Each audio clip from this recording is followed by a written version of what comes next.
ಭಗವಂತ ಮೊದ್ಲು ನಾಯಿನ ಸೃಷ್ಟಿ ಮಾಡ್ತಾನೆ. ಸೃಷ್ಟಿ ಮಾಡಿ ಹೇಳ್ತಾನೆ, ನೀನು ಡೋರ್ ಹತ್ರ ಕುತ್ಕೊಂಡು ಹೋಗೋರ್ಗೆ ಬರೋರ್ಗೆ ಬೊಗ್ಲುಬೇಕು ಅಂತ. ಆಗ ನಾಯಿ ಹೇಳುತ್ತೆ, 20 ವರ್ಷ ನಾನು ಇದೇ ಕೆಲಸ ಮಾಡ್ಬೇಕಾ? ನನ್ ಕೈಲಿ ಆಗಲ್ಲ, ನನ್ಗೆ ಕೇವಲ 10 ವರ್ಷ ಕೊಡು ಸಾಕು, ಇನ್ ಮಿಕ್ಕಿರುವಂತ 10 ವರ್ಷ ನೀನೇ ತಗೋ ಅಂತ ನಾಯಿ ಹೇಳುತ್ತೆ. ಸರಿ ಅಂತ ಭಗವಂತ ಒಪ್ಕೊಂತಾನೆ. ಆನಂತರ ಕೋತಿನ ಸೃಷ್ಟಿ ಮಾಡ್ತಾನೆ.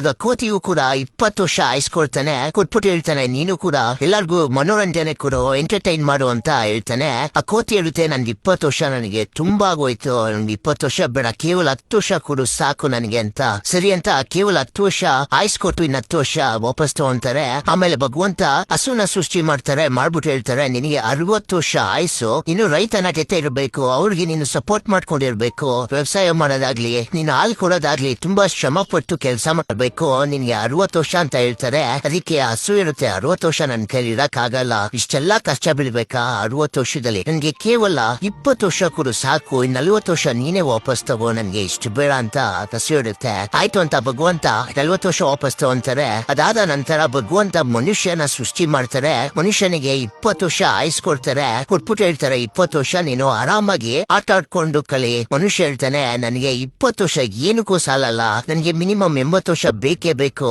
ನೀನು ನಾಯಿ ಬಳಿ ವಾಪಸ್ ತಗೊಂಡಿರುವಂತ 10 ವರ್ಷ, ಹಸು ಬಳಿ ತಗೊಂಡಿರುವಂತ 40 ವರ್ಷ, ಮತ್ತೆ ಕೋತಿ ಬಳಿ ತಗೊಂಡಿರುವಂತ 10 ವರ್ಷ, ನಂದು 20 ವರ್ಷ 80 ವರ್ಷ ಆಯ್ಸ್ಕೊಡು ಅಂತಾರೆ. ಆಗ ಭಗವಂತ ತಥಾಸ್ತು ಅಂತಾನೆ. ಅದಕ್ಕೆ ನಾವು 20 ವರ್ಷ ಚಿಕ್ಕ ವಯಸ್ಸಲ್ಲಿ ತುಂಬಾ ಆಟ ಆಡ್ಕೊಂಡು ಬೆಳಿತೀರಿ, ಇನ್ನು 40 ವರ್ಷ ತುಂಬಾ ಶ್ರಮ ಪಡ್ತೀರಿ, ಫ್ಯಾಮಿಲಿನ ನೋಡ್ಕೊಂತೀರಿ, ಅವರ ಕಷ್ಟ ಸುಖಕ್ಕೆಲ್ಲ ಆಗ್ತೀರಿ. ನಾವು ಹಸು ರೀತಿ 40 ವರ್ಷ ಶ್ರಮ ಪಡ್ತೀರಿ, ಇನ್ನು 10 ವರ್ಷ ಕೋತಿ ರೀತಿ ಮೊಮ್ಮಕ್ಕಳನ್ನ ಎಂಟರ್ಟೈನ್ ಮಾಡ್ತೀರಿ, ಇನ್ನ ಕೊನೆಯ 10 ವರ್ಷ ಮನೆಯ ಡೋರ್ ಹತ್ರ ಕುತ್ಕೊಂಡು ಹೋಗೋರ್ಗೆ ಬರೋರ್ಗೆ ಬೊಗ್ಳುತ್ತೀರಿ.